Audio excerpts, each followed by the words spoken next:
For weeks, the world has been watching closely to see whether the United States will escalate its militarized anti-drug campaign in the Caribbean into a full-scale intervention aimed at overthrowing Venezuelan President Nicolás Maduro. We've reported extensively on how Maduro has created a hybrid state in Venezuela, where criminal organizations not only take on security and governance roles, but also control illicit economies in collaboration with state actors. As the threat of direct military intervention from the US grows more imminent, the influence of these criminal groups on Venezuela's future could become decisive. But how would a US invasion affect these criminal groups themselves? Our latest investigation delves into how one of the most powerful criminal groups, the National Liberation Army, or ELN, has solidified its power in Venezuela, and this has enabled the rebel group to further extend its influence in Colombia. It also examines the symbiotic relationship between the ELN and the Maduro regime, where both sides gain strength from their mutual reliance. This is the final chapter in that investigation, The Future of the ELN, written by the Venezuelan Investigative Unit and read by me, Deborah Bonello.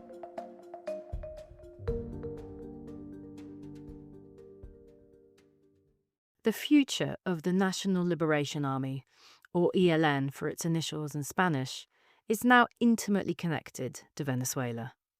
As long as the Venezuelan government supports the Colombian rebel group, it cannot be fully defeated and is unlikely to sign any peace agreement.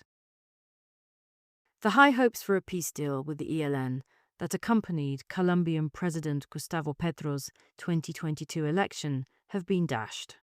Although nobody believed his election promise of securing a deal with the ELN in 3 months, there was a real hope that the Colombian president, a former guerrilla himself, could achieve what had eluded every president since the 1980s. Yet Petro was condemned to fail for 2 reasons. He did not fully understand the ELN and did not appreciate how crucial Venezuela was to its strength and, increasingly, its identity. There are some fundamental misunderstandings about the ELN and its negotiating position, said Luis Eduardo Celis, a longtime analyst of the ELN. He explained, "They are not interested in negotiating demobilization. They want to see fundamental transformations in society. And before any agreement can be signed, the transformations must already be underway and irreversible." Petro also failed to understand that today the ELN is a Colombian-Venezuelan group, and that any peace deal must inevitably include Venezuela, as Julio Borges, a longtime opposition politician and former president of the Venezuelan National Assembly, explained. Colombia needs to understand that the ELN is no longer just a Colombian guerrilla group. It's now a binational organization, Borges said, adding, "This means that to dismantle it, there must be decisive action from both sides of the border, something that will not happen until Maduro leaves power." The growth of the ELN and the survival of the Maduro regime are now connected. So long as Maduro remains in power, the favored position that the ELN enjoys in Venezuela seems likely to continue. Similarly, the Maduro regime now has its survival, in part, linked to the growing strength of the ELN. The ELN provides the Maduro regime with access to criminal rents that it needs to maintain the loyalty of senior officials and generals. It also acts as a political ally, suppressing opposition in its area of influence as a bulwark against any aggression coming from Colombia, and most recently, it may be acting as a deterrent against a possible US invasion. Although the US deployment in the Caribbean has been billed as a counter-narcotics operation, all indications to date suggest that it is actually intent on regime change in Venezuela. Indeed, the US strikes on alleged boats have sought to drag the ELN into the current drug trafficking dynamics, according to a statement by Defense Secretary Pete Hegseth about the October 17th strike on a vessel allegedly affiliated with the ELN. Hegseth claimed that the vessel was known by our intelligence to be involved in illicit narcotic smuggling, was traveling along a known narco-trafficking route, and was transporting substantial amounts of narcotics. He then called drug trafficking groups or cartels, like the ELN, the Al-Qaeda of the Western Hemisphere. How might the ELN be influencing US thinking with respect to any intervention in Venezuela? One possibility is the consideration that the ELN could form an insurgency in Venezuela if there was regime change. Since its formation in the early 1960s, the ELN has been engaged in a low-intensity war against the Colombian state. Since 1999 and the establishment of the Plan Colombia Assistance Program, the United States has steered more than $10 billion in aid towards Colombia, much of that directed against the country's illegal actors, including the ELN. Yet the ELN today is stronger than it has ever been, revealing its resilience even in the face of a US-backed military. The ELN's deployment in Venezuela now cuts across 8 of the country's 24 states. While the ELN is currently a pro-regime paramilitary force in Venezuela, in the event of a regime change, could it become an insurgent force there, as it is in Colombia? Former US Ambassador to Venezuela James Story thinks the group's history indicates it would.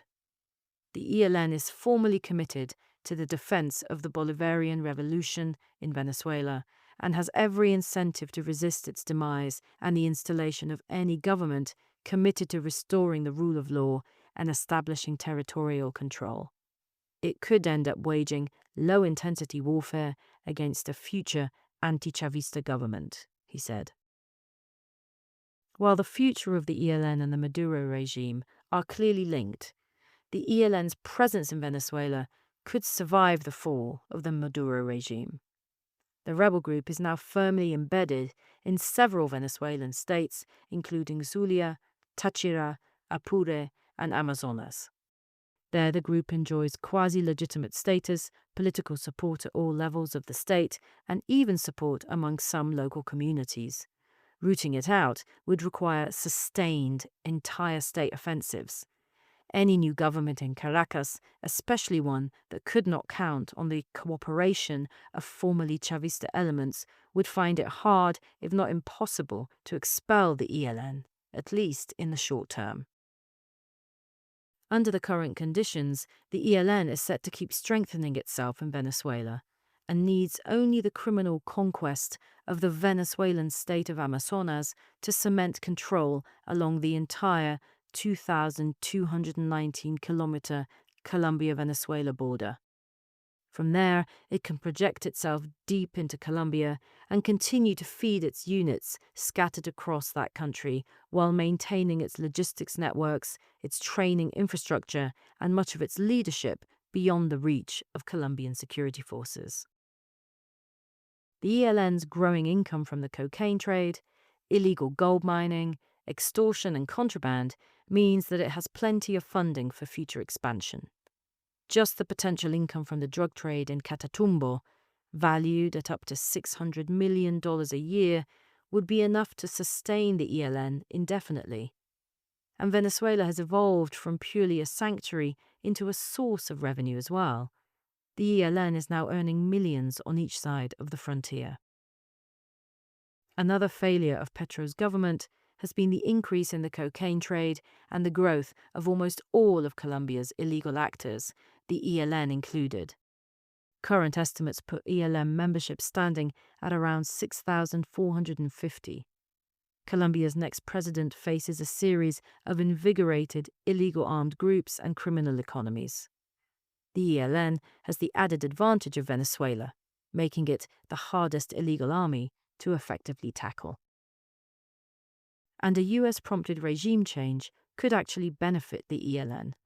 Any new government, especially an opposition one, will find it hard to govern after more than 2 decades excluded from power.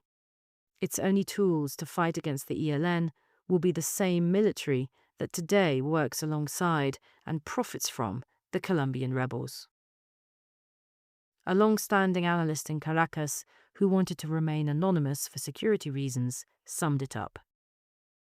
Venezuela is packed with non-state armed groups of various kinds, all of them invested in the status quo, and all of them heavily armed.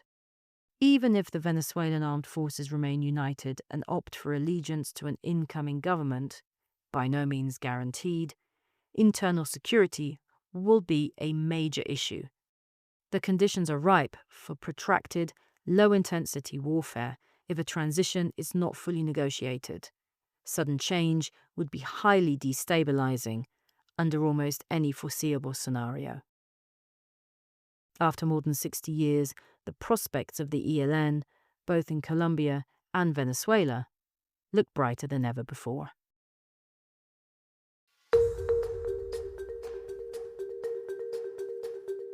This was The Future of the ELN, published December 8, 2025, written by the Venezuela Investigative Unit and read by me, Deborah Bonello.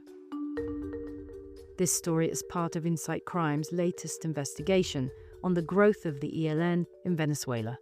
You can check out the entire investigation on our website. And to hear more of our audio stories, podcasts, and long-form narrative journalism, follow Insight Crime on Spotify, YouTube, Apple Music, and Amazon Music. And for more on the region's top criminal groups and transnational organized crime dynamics, visit insightcrime.org. Thanks for listening.